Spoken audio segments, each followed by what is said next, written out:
Muni bonds have been under a lot of scrutiny this year. As Hans just mentioned, Meredith Whitney, she made a dire prediction back in late 2010 that hundreds of billions of dollars of defaults were coming in the next 12 months. Well, while she managed to fuel a wave of selling at the time, close to $3 trillion worth, the numbers have thus far proven her wrong. Defaults have fallen quite a bit, and aggregate returns to year to date aren't stellar, but still in positive territory. So will the president's latest proposal be the straw that finally breaks the camel's back in this market? Well, who better to ask than John Miller, co-head of fixed income at Nuveen Asset Management. They have about $75 billion in municipal assets. John, thanks so much for joining us. Give me your initial take on the 7%, or effectively a 7% tax hike for those in the upper echelons of the U.S. population. Well, there are some things that are concerning about the proposal if it were to get passed. First of all, many, if not most, of the holders of municipal debt are in upper income tax brackets and pay 35% on their taxes and therefore get a significant benefit from owning municipal paper. The other concern about it is the retroactive nature of the proposal, in the sense that even if muni bonds were issued 20, 25 years ago and been tax-free the entire time, this would be the first implementation of a new tax ever on muni bonds in terms of the coupon interest income that has been received tax-free ever since the federal income tax came into play.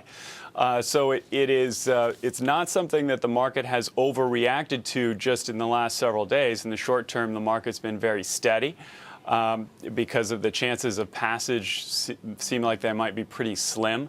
But it is disconcerting longer term. What would this mean in terms of those people who own these bonds?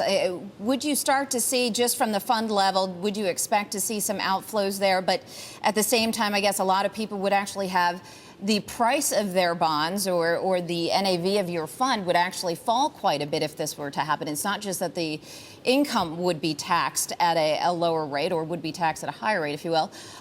It's that they would actually lose a lot of value in the bonds themselves. Well, if this piece of legislation were passed in its entirety, effectively a 7% tax would start to be implemented for certain households in 2013. Now, there are many other factors that contribute to the pricing of the bonds that therefore translate into net asset values of funds.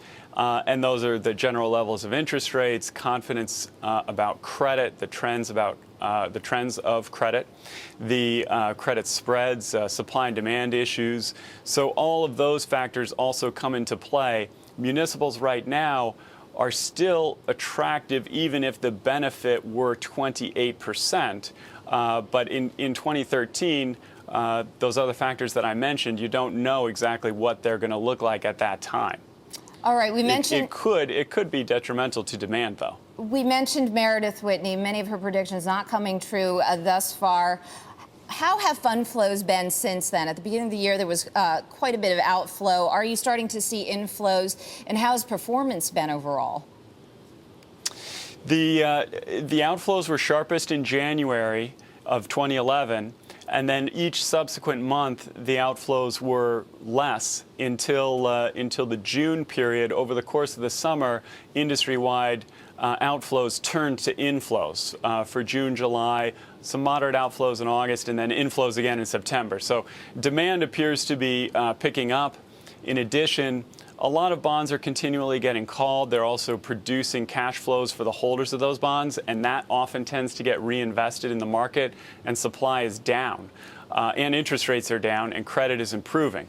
So because of those factors, the performance of the overall muni bond market is good this year, 7 or 8% total returns across broad-based indices. All right, John, unfortunately, we do have to leave it there. I appreciate your insight. Thank you so much for joining us. That was John Miller, co-head of fixed income at Nuveen Asset Management. By the way, he does like large single-A rated airports. We didn't get to the specific picks. He also likes toll roads that are rated in the triple B category, so definitely a little lower on the credit spectrum there. Well, coming up